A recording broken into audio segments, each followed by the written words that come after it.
Are you having a hard time getting listeners to your podcast? Is the bulk of your time spent on content creation, leaving you very little time for marketing or promotion? If you answered yes to either of those questions, then you should do what I did and reach out to Pod Boost Hub on Upwork. Pod Boost Hub brings you 100% organic promotion services. Pod Boost works around your budget and your needs. Contact them today on Upwork or even on Facebook. Pod Boost Hub. Your content, your audience, their responsibility.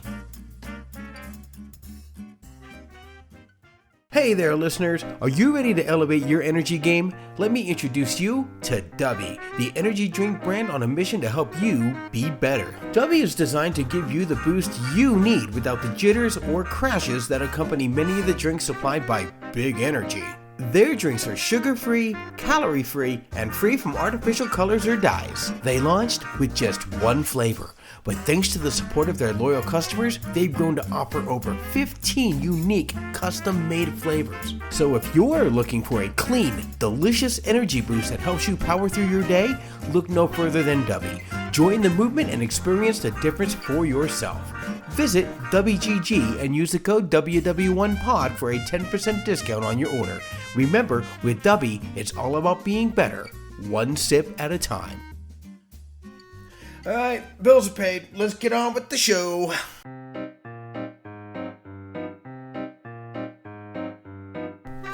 I'm Henny B, and welcome to the World War I Stories podcast, where history comes alive through the voices of those who lived it.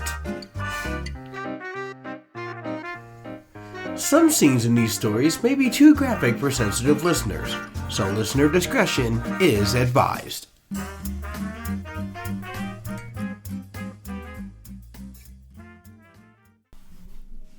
Today's episode, Winter Reckoning.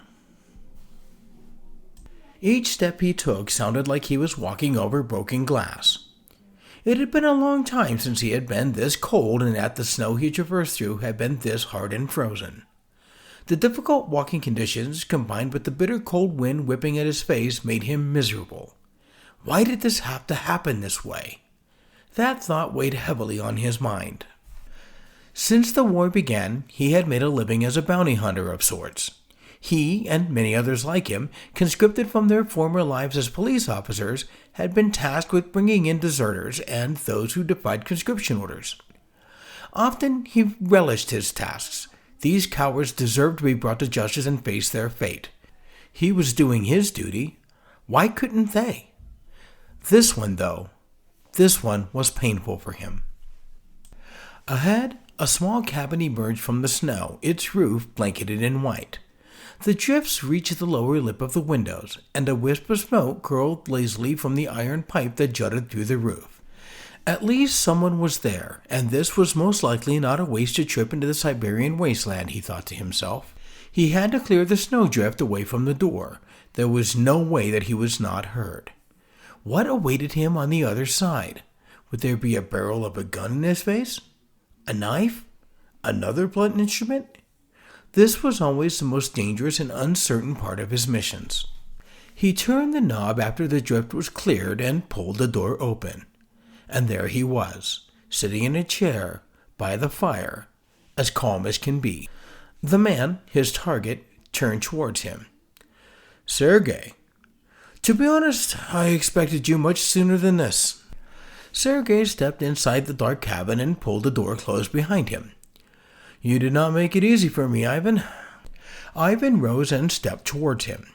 Sergei felt a wave of fear deep in his bowels. Ivan crossed the small cabin and opened his arms. Hug me, cousin. I'm happy to see you. Sergei accepted the embrace. He had been hunting his cousin for 3 long months, ever since Ivan decided to ignore his orders for conscription. I didn't want to accept this assignment, cousin, but they gave me no choice. Ivan stepped back. No worries. I'm glad they sent you. At least tonight we can get comfortable and talk about the old days, right? And you can disappear in the night while I sleep? Sergei asked cautiously. Ivan pondered a moment. I had not considered that option, but I'm done hiding. He looked around the small one-room cabin. This is no life for me. Sergei took his seat on the dirt floor, and Ivan did the same. Why did you defy your orders, cousin? Why did you put us in this position? Ivan shrugged his shoulders and looked into the small fire. Sergei, we've been at war for over 2 years now. I always knew conscription would come for me, and if it had happened a year ago, I would have gone willingly, for love of Russia and the Tsar. But now, it feels like a death sentence. At least this way, I've had a little more time to live, to breathe, before they send me off to the front. He did not have the heart to tell his cousin that going to front was no longer a viable option. The Russian military was making examples of deserters, and those who defied conscription, like Ivan, were labeled as such. It's not as bad as they say, Sergei replied, though his voice lacked conviction. Sure, things at the front aren't perfect. It's war, after all, but people make it sound worse than it is. Many are managing to survive, to find ways to cope. Ivan smiled at his cousin. Well, I guess I'll be seeing for myself soon. Did you happen to bring any meat? Bread? Sergei did have bread, and they shared a modest meal together, savoring the warmth and relative comfort of the little cabin as the cold wind howled outside. Eventually, they succumbed to exhaustion, drifting into a light slumber. Sergei slept fitfully, acutely aware that not only was a long trek ahead in the morning, but there was also the unsettling possibility that his cousin might attempt to flee in the night. It had been just over a month since they started their trek through the harsh Siberian snows. They had walked for 3 straight days, resting only to hunt, eat, and take short naps before they had reached the town of Tyumen, which bordered the Ural region of Russia. There, they had commandeered a wagon and horses which allowed them to continue on to St. Petersburg, which had been rechristened to Petrograd at the outset of the war, so the name didn't sound so German. It was just after Christmas as they reached the General Staff Building. Sergei led Ivan inside, where he watched as his cousin was taken into official custody and ushered away. To where, Sergei did not know. He had never before inquired about what would happen to someone he brought in or where they were taken, but this was his cousin, and he felt compelled to ask now. Sergei approached Colonel Ivanov, a man he had met many times before when he had brought captives in. "Excuse me, Colonel, do you have a minute?" The colonel recognized him instantly. "Sergei Volkov. Once again you performed the miracle of returning a coward to the fold. Where did you find him?" "He was hiding in Siberia, in an old cabin that belonged to our grandfather. I'd forgotten all about the existence of a cabin until my mother reminded me." The colonel snickered. "They make mistakes. They always make mistakes. I'm sorry that we had to put that mission on you, being family and all. Thankfully, we knew we could trust you to do the right thing and bring him in." Sergei had not thought about how he would broach the subject of clemency for his cousin, but he knew that he wanted to. "Sir, over the last 2 years, I've brought you over 30 men who had deserted the army. All of them deserved whatever fate they received. But this is my cousin. I must ask for leniency." The colonel walked over to a window that Sergei knew overlooked the courtyard. "I'm afraid it's too late for that, Sergei." The colonel peered through the window and down to the ground. Sergei's gaze followed. There he saw Ivan, tied to a pole, and 7 men pointing rifles. The shots rang out, and he watched as Ivan's body crumpled and fell to the ground. His small, dingy Petrograd apartment was a welcome sight. He had been absent for well over 3 months, and he very much wanted to sleep in his own bed. His cousin's execution was prominent in his thoughts. The event had an effect on him that he did not expect. In the past, he had never even considered the fate that awaited the men that he brought in. He had written them off as cowards who deserved what they got. However, now there was a relationship attached to the person. He realized that every person he brought in had a family, be it cousins, brothers, sisters, parents, or even grandparents, and every one of them had most likely shared the same fate as his cousin. His sleep that night was restless. Thoughts of the moment his cousin met his end filled his thoughts, and the faces of the other men flashed before him throughout the night. He was not sure he could continue to fill his current role in the military. But what would become of him then? Would he be sent to the front, to what was most likely certain death? Eventually, his body allowed him to slip into the deep sleep he needed. When he awoke, it was mid-afternoon. He rose, dressed, and made his way back to the General Staff Building. Colonel Ivanov sat across from him, pondering the words that he had just heard. "Are you sure about this, Sergei?" He had never been so sure of anything in his life. "Yes, sir. I think it's time for me to change my role. I understand that this may take me to the front lines. That's something that I'll have to face if it's my fate." Leaning back in his chair, the colonel rubbed his chin. "Actually, that may not be necessary. We just had an opening in the Imperial Guard. They're looking to fill that role." The Imperial Guard was the elite unit responsible for the personal safety of the Tsar and his family, Sergei knew. His thoughts swirled within his head as he considered this possibility. The colonel continued. "Give me a day and come see me tomorrow morning. I'll talk to some people." "Do you think I would be a fit for the Guard, sir?" Sergei asked, a hint of doubt creeping into his voice. The colonel smiled at him, a glimmer of reassurance in his eyes. "As good as anyone they currently have. Besides, with all you've accomplished in your current role, I think you deserve the chance." Sergei felt a mix of relief and apprehension wash over him. The Imperial Guard was not just a position. It was a commitment to protect the very heart of the Empire. It would mean a shift in his purpose, a chance to redefine what service meant to him. "Thank you, Colonel," he said, his voice steadying. "If they let this happen, I won't let you down." It had been 2 months since Sergei's transfer to the Imperial Guard, and he was still adapting to the vigorous regimen that had been thrust upon him. From the early morning wake-up calls to the demanding physical training, he had been plunged into a whole new life and lifestyle. Yet, despite the difficulty adjusting, he found himself liking it. Much to his surprise, Sergei was assigned to a unit known as the Palace Guards, in which he found himself in close proximity to the Tsar and his family. It was surreal for him, but he accepted the responsibility that came with it. The flickering candlelight cast warm shadows on the walls of the small dining room within the Winter Palace. Sergei sat across from Victor, who had become a close confidant in recent months. Victor was a short and stout man in his early 40s, quite the contrast from Sergei's tall, lanky 28-year-old frame. Victor, however, had experience and a maturity that Sergei gravitated towards. He was becoming a mentor to Sergei, something Sergei didn't even know he needed until recently. It was quiet as the two men feasted on their modest portion of boiled potatoes and salted fish.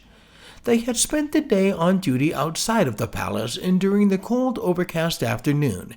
Now they enjoyed the relative warmth of the guard's dining hall. Sergei took a drink of hot tea and glanced at Victor. "Is it just me, or does it feel weird around here lately? Not in the palace, but everywhere." A look of concern appeared on Victor's face. "It does. It reminds me of '05, Bloody Sunday." Sergei put his cup down. "I forgot. You were there." "I was. It didn't have to happen the way it did, but we had orders, and we followed them," Victor replied. Sergei reflected a moment. He had been 16 at the time. He and his cousin Ivan had seen the marching protesters led by a Russian Orthodox priest that he, at the time, did not know, but now he knew as Father Grigory Gapon. Sergei had run up to one of the marchers. "What's going on?" The nameless marcher smiled at Sergei. "Father Gapon has a petition for the Tsar. We are his people, and he has to listen to us. We're going to the Winter Palace to deliver it. You should join us." Sergei took one look at Ivan and knew what he wanted to do. Ivan's family, like Sergei, was destitute. The two families lived together in a dilapidated 3-room flat in St. Petersburg. At 16, Sergei had been attempting to find work, but as of then had been unsuccessful. Ivan worked as an apprentice in a steel mill. The two young men fell in line with the protesters and marched towards the Winter Palace. Sergei felt a pang of nostalgia mixed with dread as he recalled that day. The memory was vivid, etched into his mind like a scar. He could still see the faces of the marchers, filled with hope and determination, and the way the air had crackled with anticipation. But that hope had turned to horror in an instant. Do you remember the chaos? Sergei asked, his voice barely above a whisper. The screams, the blood? Victor nodded solemnly, his gaze distant. I remember the orders we received. We were told to disperse the crowd, to show them that the Tsar would not be challenged. But it was a peaceful gathering. They were just asking for help. Sergei shuddered at the thought. And you were the ones that had to carry out those orders. He took another sip of tea, trying to wash away the bitterness that rose in his throat. I was just a boy, but I felt it, the weight of it all. I didn't understand it then, but I do now. Victor leaned forward, his expression earnest. We were soldiers, Sergei. We followed orders. But that doesn't mean we have to like the orders we receive. We just have to obey them. Sergei couldn't help but let out a small laugh. And remember, the Tsar wasn't even here. It was all for nothing anyways. Victor frowned. That was the worst part. Anyway, we should go to bed. We have outdoor guard duty tomorrow too, and it's going to be another cold day. The two men rose from their table and retreated to the small room they shared, where they both readied themselves for bed. It had all started on International Women's Day just over a week before. Sergei had stood outside the Winter Palace, on guard as the women of Petrograd marched towards the grand residence. Day after day they returned, and each day the procession of people grew. The women were joined by men and children now, all advocating for better working conditions. Sergei had heard of clashes between protesters and the police happening throughout the city. He stayed in the palace in an effort to avoid the chaos and fulfill his duties of protecting the Tsar and his family. Today, however, he mourned. He had stood in the room 3 days ago watching as the Tsar gave up the throne. He had abdicated, and a provisional government was announced. As of now, he had no position, no orders, and no idea of what was to come for him. He felt lost. However, he had decided that he would not leave the side of the Tsar until he was forced to. So he sat in a chair outside the Tsar's rooms and waited in his mourning. He looked up as he saw Victor approach with multiple other men. Sergei, I have news. Sergei stood. Yes, sir. He respected Victor, even though Victor seemed to have abandoned his role as protector of the Tsar. The provisional government wants to move the Tsar. The city has become too dangerous for him. Do you wish to inform the family, or should I? Sergei thought a moment. He really did not want to break this news to them. You should. Does this mean that they're under house arrest? Yes. That's the order of the government, but it's for their protection. Sergei nodded slowly, the weight of Victor's words settling heavily on his shoulders. The idea of the Tsar and his family being under house arrest felt surreal, a stark contrast to the grandeur and authority they had once commanded. He could hardly believe that just days ago the Tsar had stood resolute, a symbol of stability, and now they were facing an uncertain future. Very well, Sergei replied, his voice steady despite the turmoil inside him. I'll gather the family and I'll tell them. They deserve to hear this from someone they trust, and so far they trust me. Victor placed a hand on Sergei's shoulder, a gesture of solidarity. I know this is difficult, but it is crucial that they understand the gravity of the situation. The provisional government believes that this is the best course of action to ensure their safety. Sergei took a deep breath, steeling himself for the task ahead. I'll do my best to convey the message gently. They are already in a fragile state. As Victor turned to lead the way, Sergei followed, his mind racing with thoughts of how the family would react. He recalled the expressions on their faces during the abdication: confusion, fear, and disbelief. Now he would have to face them again, this time with news that would further shatter their sense of security. They reached the door to the Tsar's private quarters, and Sergei hesitated for a moment, gathering his thoughts. He could hear the soft murmur of voices inside, the Tsarina's gentle tone mingling with the laughter of the children. It felt wrong to interrupt their fleeting moments of normalcy. Sergei, Victor's voice broke through his reverie. Are you ready? With a nod, Sergei pushed the door open, stepping into the room. The atmosphere shifted instantly. the laughter fading as the family turned to face him. Tsarina Alexandra sat with her daughters, Olga, Tatiana, Maria, and Anastasia, while Alexei played quietly on the floor, his eyes bright with innocence. "Your Majesties," Sergei began, his heart heavy, "I have news regarding your safety." The room fell silent, the weight of his words hanging in the air. He could see the concern etched on their faces, the realization dawning that their lives were about to change irrevocably. "The provisional government has decided to move you from the city," he continued, choosing his words carefully. "They believe it's too dangerous for you to remain here. You'll be placed under house arrest for your protection." A collective gasp echoed through the room, and Sergei felt the tension rise. Tsarina Alexandra's face paled, her eyes wide with fear. "House arrest? But why? We've done nothing wrong." "Your Majesty," Sergei said gently, "this is not a punishment. It's a precaution. The situation in Petrograd is unstable, and the government believes that relocating you is the safest option." Tsar Nicholas II, who had been silent until now, rose from his seat, his expression a mixture of anger and despair. "We are sovereigns of this land. How can they treat us this way?"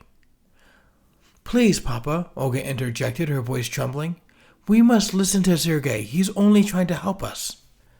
Sergei watched as the family exchanged glances, their unity evident even in this moment of crisis. He felt a surge of admiration for their resilience, but he also knew that the road ahead would be fraught with challenges. "We will do as the government asks," the Tsar finally said, his voice heavy with resignation, "but we will not forget who we are." It was that moment when Sergei decided he would go with the Tsar and his family. He would protect them at all costs. Sergei accompanied the family to the Alexander Palace a mere 15 miles away from Petrograd, and they had been there for 5 months. Now they were being moved again. This time, Sergei had not been told where. He had been told, however, that more uprisings had occurred in Petrograd between armed workers and soldiers and the provisional government, and that the situation was tense in the city. He had also been informed that an offshoot political party known as the Bolsheviks were gaining momentum and popularity among the people. When they reached their destination, Sergei could only chuckle at the irony of returning to Siberia, the very place where his journey had begun. It was here, after retrieving his cousin from a cabin 3 days' walk from Tyumen, that the tragic events unfolded leading to his cousin's execution. This loss had driven Sergei to request a transfer, which led him to the Imperial Guard, a decision that now felt both fateful and absurd. Here they lived in the governor's mansion, which stood as a solemn sentinel of imperial history, its stately facade a stark reminder of a bygone era. The building, with its grand neoclassical lines, rose majestically against the backdrop of the Siberian sky, its whitewashed walls gleaming in the soft light of the afternoon sun.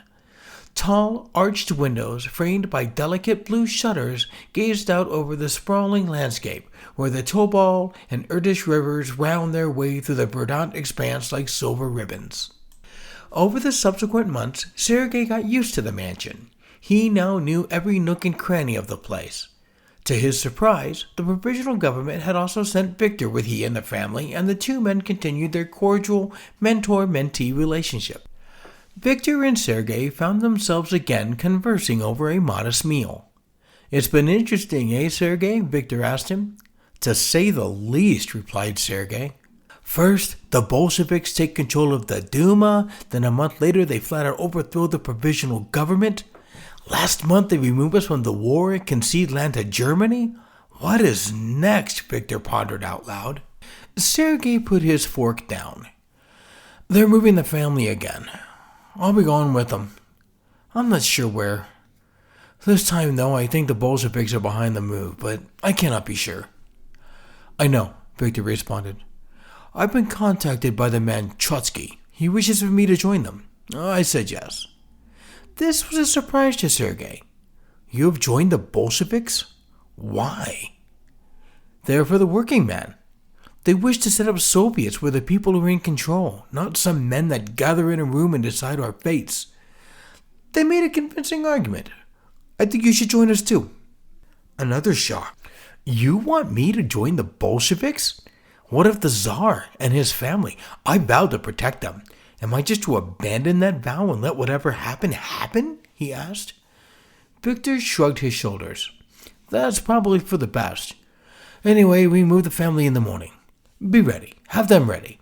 Victor stood up and left the room, leaving Sergei alone with his thoughts. He was awoken the next morning by Victor. "Get up, Sergei. It's time to go. I let you sleep in." Sergei sat up in his bed and looked out the window. It was still dark. "What time is it?" Victor looked out into the darkness. "It's 1 o'clock. We leave in an hour. The family has already been awoken and gathered outside. I said I'd let you sleep in." An hour later, Sergei, the family, and other household members were seated uncomfortably in the back of a truck and headed to a new location. The journey lasted 11 hours and involved multiple vehicles. Sergei had been assigned to ride with the family armed with a pistol. Victor suspected that Sergei had become a Bolshevik, although Sergei had never confirmed this. As the hours passed, Victor observed the family as they slept, conversed, and attempted to maintain a cheerful demeanor despite the visible signs of fear in the Tsar and the Tsarina. At the end of the journey, Sergei found himself standing outside a modest 3-story home, a far cry from the palaces and the mansion the Tsar and his family would be used to. "Welcome to the House of Special Purpose," Victor said as he approached. "You will all be very comfortable here." The Tsar and his family were led inside. Sergei stayed back with Victor. "Each place gets a little smaller, I see." Victor chuckled at this observation. "Have you given any thought to what I suggested, my friend?" Sergei had given thought to joining the Bolsheviks. They were rising in popularity in the country, and the Tsar was obviously not in power anymore. He knew that he could join the Cheka, which was the secret police force of the Bolsheviks, but he had his reservations too. What if the Bolsheviks fell? What if the Tsar rose back into power? What of his oath? "I have, and I'm not too sure of it all. There's so much change right now, and it's hard to keep track of who's right or wrong, at least in terms of the direction of Russia," he replied. Victor turned to him and clasped him on the shoulders. "Change is right, my friend, but as to who is right and wrong, search your heart. You will find that Lenin and Trotsky are the ones who truly love the Russian people." At that moment, they were approached by another man who had emerged from the home and they had pulled up. "Hello, gentlemen. I am Yakov Yudovsky. I have been named commandant of this house. I am in charge of security. May I have your names, please?" The introductions were brief, and Yakov motioned towards the home. "Please, allow me to show you around to your accommodations." The Romanov family had been taken to the second floor, and the entire third floor was utilized for storage. Sergei, Victor, and several other guards were to be allocated accommodations on the first floor. Given the limited space, Sergei was to share a room with Victor and 2 other guards. "Excuse me, Comrade Yovsky, but I should be near the family. It is my duty to protect them," Sergei protested. Yovsky looked Sergei up and down and then addressed Victor. "Is this true? Did he come with the family?" "It's true, comrade," Victor replied. "Well then, we do have a room for you on the second floor. Follow me," Yovsky replied. His tone was now more dismissive towards Sergei. Over the next few weeks, Sergei observed numerous changes around the house. Guards were stationed near the stairwell on the second floor. All of the windows had been barred, and he found himself needing to ask permission to access the kitchen. More than once, he was assigned to guard the stairwell, a duty he was reluctant to accept. However, he recognized that it allowed him to monitor who came and went, keeping an eye on anyone who interacted with the family. Despite their circumstances, the family always appeared to be in high spirits, a fact that Sergei appreciated. The Bolsheviks, for the most part, were not cruel to their captives, which contributed to the relative positive atmosphere within the house. Sergei started awake as the lamp was lit. Standing there, over his bed, looking down at him, loomed Victor. He looked menacing somehow in the shadows. "Sergei," Victor whispered urgently, his voice low but firm, We have a situation. Sergei blinked, disoriented, the remnants of sleep clinging to him like a heavy fog. What is it? He mumbled, rubbing his eyes. There's a threat, Victor continued, glancing towards the door as if expecting someone to burst in at any moment. The guards say the White Army is advancing, and we need to move the family to a safer location. For now, we have to take him to the basement. Sergei's heart raced as he sat up, the weight of the moment settling heavily on his chest. Now? At this hour? Yes, now. I need you to help the guards. Victor's expression was grave, his usual calm demeanor replaced by a sense of urgency. We have to act quickly and quietly. Nodding, Sergei swung his legs over the side of the bed, the coolness of the wooden floor sending a shiver up his spine. He could feel the tension in the air. What do you need me to do? Just be ready to assist. Help them gather the family and keep everyone calm. We don't want to raise any alarm, Victor instructed, his voice steady despite the gravity of the situation. Sergei nodded again, adrenaline coursing through him as he pulled on his clothes. He could hear the faint murmurs of the guards outside, their voices low and urgent. The reality of the night pressed down on him, and he felt a knot tighten in his stomach. As he followed Victor out of the room, he cast one last glance back at the bed, the remnants of sleep now replaced by a sense of foreboding. The family was about to be moved again. When would all of this end?